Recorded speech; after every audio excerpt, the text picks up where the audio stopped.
I had to share this adventure I've had with this Smith and Wesson revolver. So I originally bought a 6.5 inch Smith and Wesson. When I got it, I noticed that the barrel was pretty canted. I want to say somewhere around.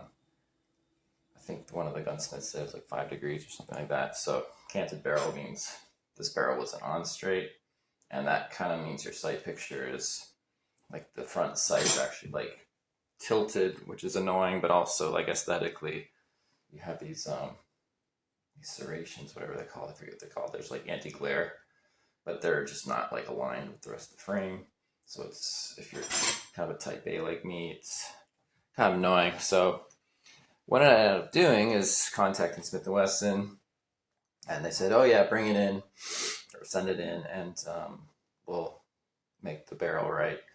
And so I sent it in once, I sent it in twice, and all they did is return it, saying they fixed it.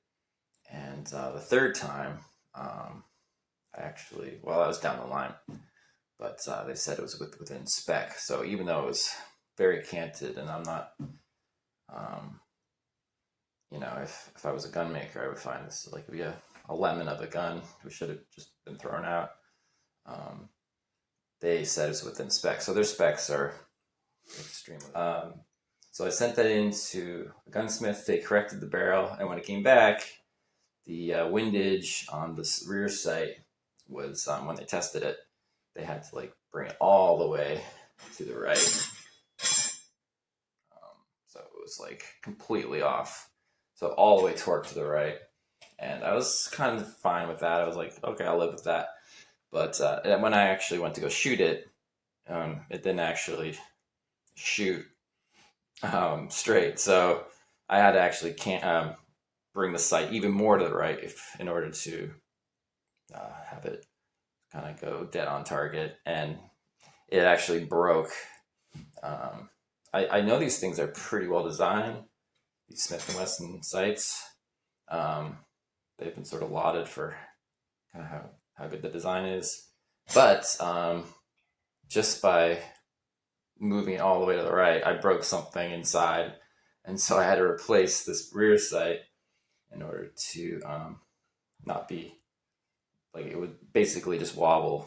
It was not on any screw any longer, so that was annoying. I think it was like $30 to replace that last part there, and then I set it all the way to the right, but it still was shooting off. So I sent it into Smith and Wesson. It had the straight barrel at this point, but because the frames are crooked, I believe, on some of these guns, and they just kept like quality control. It's just like, whatever. The frames are crooked. The barrels are going on straight, but it shoots wrong. So we'll just camp the barrel and it'll shoot straight. That's, I think, the argument there, instead of throwing them out. So when I sent it to Smith & Wesson the third time, this is going back like 18 months now, they returned it to me, said they fixed the problem, and they, when they return the firearms to you, they actually like shoot it at their locations, and it says it shoots fine now. And I looked at the gun, they recanted the barrel back to its crooked original state. So this is like going around in a circle for 2 years just to get the barrel, the gun, the exact same configuration as it started off. So I was left with the gun. I was at my local gun shop, and they had a couple of new Smith and Wessons that they didn't have previously, and they were in great shape. And that's this one here. I picked up this one. The barrel was straight. It shot straight. Obviously, it was brand new. So I was like, okay, I'm just gonna like just forget about this weapon completely. Just put it in the back of my vault and just forget about it. And anyway, some time passed. I was really pleased with this, and I was thinking about maybe getting a second 610. So that would make three. Having three of them, I'll have one just sort of like kicking around. I didn't really want to sell it because I thought that'd be sort of bad form to sell something that's a little derpy, even though not everyone's as type A as me. But yeah, I wanted to sort of just hang on to that one, and then maybe buy these cool 4-inch ones because I think they would suit my everyday carry kind of thing. So I was gearing up to do that, and then I realized, hey, one permutation I didn't try yet was sending this into Smith & Wesson, requesting a barrel. I sent it in, and I couldn't believe it. They returned this weapon with this new just under 4-inch barrel. Forget what the length is, but it's not quite 4-inch. So it's not a snubby, but it's like, you know, much smaller than the 6.5-inch, obviously. And the barrel was on more or less straight. It's like I can tell the frame is just sort of it goes like this, and the barrel kind of goes like that. But as far as like the sights, they're perfectly on line, and this anti-glare is like perfectly down the center. So I was just like, you know, for what this gun is, it's actually like completely fine. I was like really stoked. It's like, this is kind of a nice piece. So that's the story. I think that all said and done, we're talking 3.5 years where this thing was like always in a box being sent to Smith & Wesson. I don't know how many times I've, you know, sent this out, and it's just like, am I getting this back? There was time during COVID where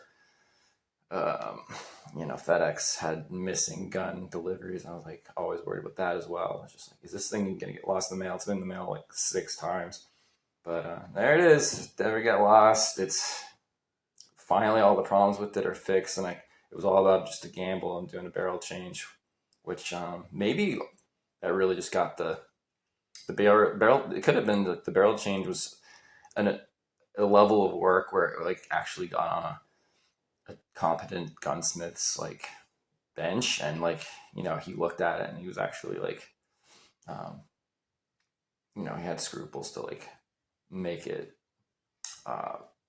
quality again, and instead of this just like, maybe it just went to these lower level people and they were like, it's in spec, you know, put calipers on it, and they're like, send it back. So, but yeah, it finally got the attention it deserved. I've spent probably the entire value of the gun,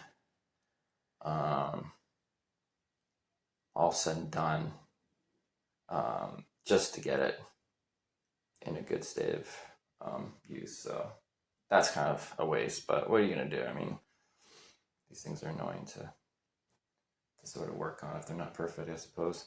So my lesson is always, well, I always say this, but then I end up just going on Gun Broker anyways. But my kind of rule is, like, at least with revolvers, don't get anything on gunbroker.com or anything on guns.com. Just like get it in person, because, you know, you learn more about guns, you understand like the way things are supposed to look and feel and all that. So you want to do that in person. It's kind of hard to return things generally to the original guy. Like there's FFL fees and all that stuff. So yeah, just do it in person. That would have saved me a lot of headache. But, you know, I think I also got this during lockdowns or something. So I was just, I don't know if the gun stores are even open. I can't remember. Really looking forward to it. Obviously, these are still pretty heavy. It's a big end frame. So the 6-inch versus the 4-inch, not too different as far as the weight, in my opinion, but this will have a purpose. The farther one I'll be using for things like hog hunting, and this will just be like for, you know, everyday carry kind of thing, because I like something not wussy for everyday carry, like something kind of aggressive and chambered and something crazy like 10mm. So yeah, that's the deal. Thank you to Smith & Wesson for finally getting it right.